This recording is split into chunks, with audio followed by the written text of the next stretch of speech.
video is for lesson 3.5, and in this video we are going to learn about qualitative graphs.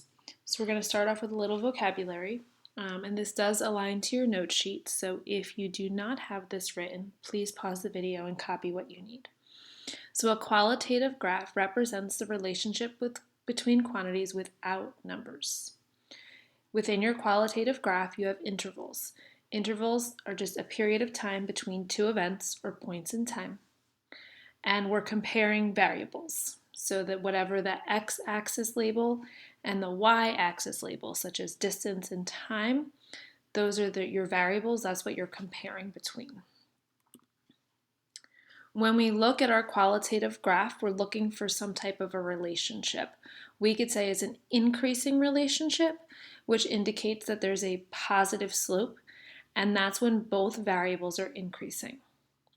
We can say there's a decreasing relationship, which would indicate a negative slope, and in that case, one variable increases while the other decreases.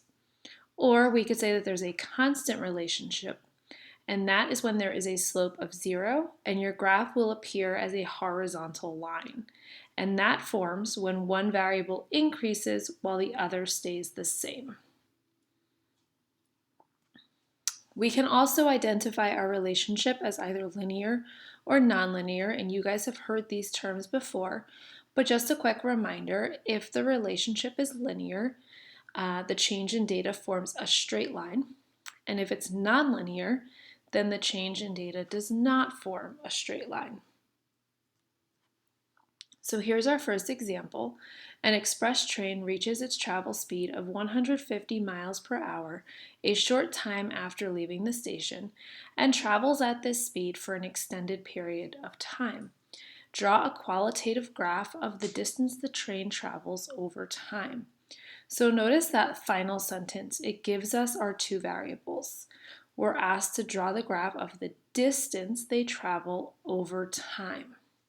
So the first thing I'm going to do is label my x and y axis with my intervals. And the reason I put distance on the y-axis and time on the x-axis is because the distance will depend on the time. So that first portion tells me that the train reaches its travel speed of 150 miles per hour a short time after leaving. And then it travels at this speed for an extended period of time. So my graph will look something like that. Notice there's no numbers on this graph because it's qualitative. So my input is the same as my x-axis, that's my time. My output is the same as my y-axis, that is my distance.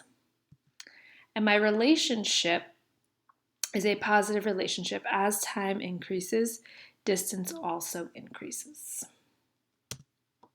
Example 2, this graph shows another interval in the train's travel.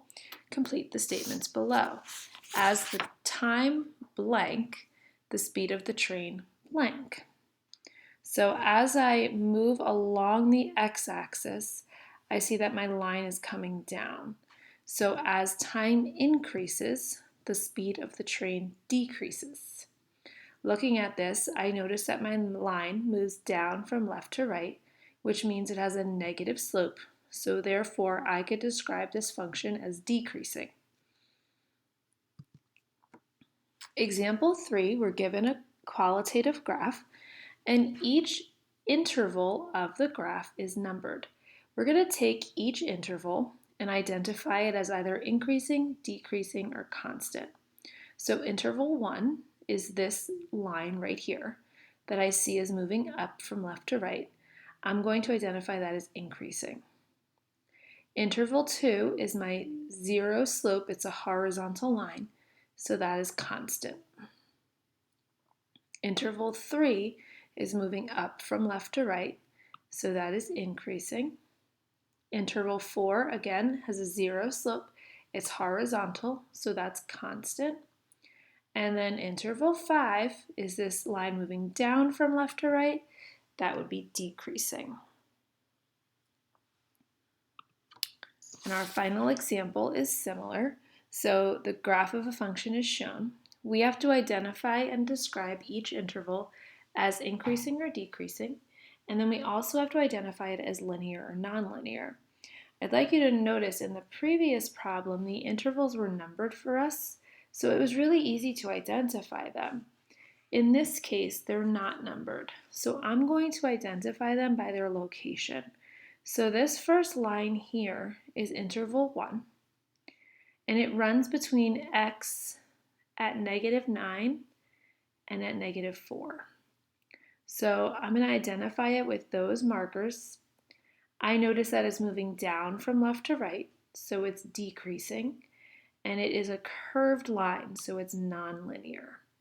So the way I identify that, x is greater than -9, because that's where it starts, but it's less than -4, because that's where it ends. My second interval is this straight line shooting up, and this one I'm going to identify as x is greater than -4, but x is less than 1, because that's where the line ends. This line is moving upwards from left to right, so it's an increasing relationship, and it forms a straight line, so it's linear. My next interval is right here, and this is x is greater than 1, but it's less than 5. This line moves down from left to right, so it's a decreasing relationship, and it's linear because it's straight. And then my last interval, x is greater than 5, but less than 9. It's increasing, but it forms that arch, so it's non-linear. At this time, go ahead and pause the video, try problems A, B, and C, and press play when you're ready to check it. All right, in question A, you should have identified 1 and 4 as increasing, 3 as decreasing, and 2 and 5 as constant. In example B, increasing is interval 3, decreasing intervals 1 and 4, and constant is interval 2. And then for graph C, my first interval, x is greater than -9, less than -5, is decreasing and nonlinear. My second interval, x is greater than -5 but less than 0, is increasing and linear. Interval 3, x is greater than 0 but less than 5, is increasing and nonlinear. And then my fourth interval, x is greater than 5 but less than 9, is decreasing and linear.